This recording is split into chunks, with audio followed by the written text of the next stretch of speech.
بسم اللہ الرحمن الرحیم۔ السلام علیکم۔ آج کی اس ویڈیو میں آپ کو ایک ناشکر قوم کے بارے میں بتانے والی ہوں۔ قوم سبا یہ کون تھی؟ عذاب الہی ان پہ کیوں آیا؟ ایک ایسی قوم جس کی خوشحالی کی مثالیں دی جاتی تھی، تباہ بربادی ایسی ہوئی کہ وہ تباہ بربادی بھی رہتی دنیا تک کے لیے مثال بن گئی۔ اہل سرسار کی ایک قوم جس کو قوم سبا بھی کہا جاتا ہے، اللہ تعالیٰ کی بے شمار نعمتوں کے اندر زندگی گزار رہے تھے۔ اللہ پاک نے ان کو ہر چیز کی فراوانی عطا فرمائی تھی۔ یہ قوم ایک عظیم تہذیب و تمدن کی مالک تھی۔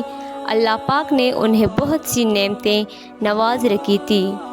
اللہ تعالیٰ نے انہیں اتنے باغات عطا کر رکھے تھے کہ جب یہ ایک شہر سے دوسرے شہر تک جاتے تو راستے میں کوئی زمین کا ٹکڑا ایسا نہ آتا جو خشک ہوتا، نیز یہ کہ ساری زمین باغات سے بھری ہوئی تھی۔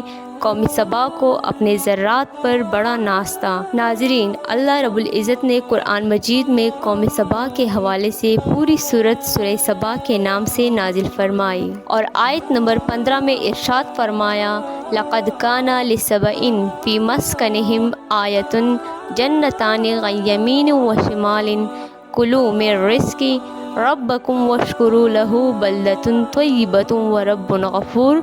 قوم سبا کے لیے اپنی بستیوں میں قدرت الہی کی نشانی موجود تھی۔ ان کے دائیں اور بائیں دو باغ تھے۔ ہم نے ان کو حکم دیا تھا کہ اپنے رب کی دی ہوئی روزی کھاؤ اور اس کا شکر ادا کرو۔ یہ عمدہ شہر اور وہ بخشنے والا رب ہے۔ فَأَعْرَضُوا فَأَرْسَلْنَا عَلَيْهِمْ سَيْلَ الْعَرِمِ وَبَدَّلْنَاهُمْ بِجَنَّتَيْهِمْ جَنَّتَانِ ذَوَاتَا أُكُلٍ حَمْطٍ وَأَصْلٍ وَشَيْءٍ مِّن سِدْرٍ قَلِيلٍ۔ لیکن انہوں نے روگردانی کی تو ہم نے ان پر زور کی سیلاب کا پانی بھیج دیا، اور ہم نے ان کے ہرے بھرے باغوں کے بدلے دو ایسے باغ دیے جو بدمزہ میووں والے اور بکثرت چھاؤں اور کچھ دیوی کے درختوں والے تھے۔ لیکن جب اتنی ساری نعمتیں ملی، اتنی ساری آسائشیں ملی، تو ہونا یہ چاہیے تھا کہ اللہ کا شکر ادا کرتے، اللہ کی نعمتوں پر رب کی بارگاہ میں سربسجود ہوتے، مگر ان نعمتوں نے، اس مال نے، اس آسانی نے اس قوم کو سرکش بنا دیا۔ وہ قوم جو ہے وہ معاذ اللہ تکبر میں مبتلا ہو گئے اور کچھ اپنے آپ کو سمجھنے لگے۔ اللہ تبارک و تعالیٰ نے اس قوم کی ہدایت کے لیے ایک کے بعد 13 نبیوں کو بھیجا۔ 13 انبیاء کرام قوم سبا کے پاس گئے اور اس قوم کو اللہ کی نعمتیں یاد دلاتے رہے کہ دیکھو اللہ نے تمہیں کتنا اچھا رکھا ہے، اور اللہ کے عذاب سے ڈراتے رہے۔ اللہ اکبر!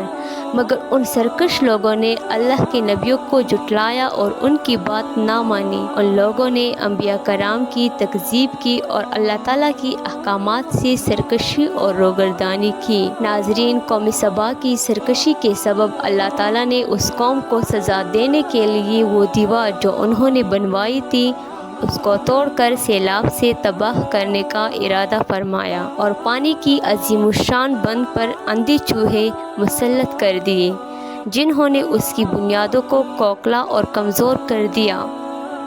جب بارش اور سیلاب کا پانی آیا تو پانی کی دباؤ نے اس کی کمزور بنیادوں کو توڑ کر ان کے اوپر سیلاب کا پانی مسلط کر دیا، اور بالآخر اس بند کے پیچھے جمع شدہ پانی پوری وادی میں پھیل گیا۔ تمام مکانات منہدم اور درخت تباہ ہو گئے۔ پہاڑوں کے درمیان جو باغات تھے ان کا پانی بھی خشک ہو گیا۔ مورخین لکھتے ہیں کہ چوہوں کو دیکھ کر وہ لوگ دوسری جگہ منتقل ہوئے۔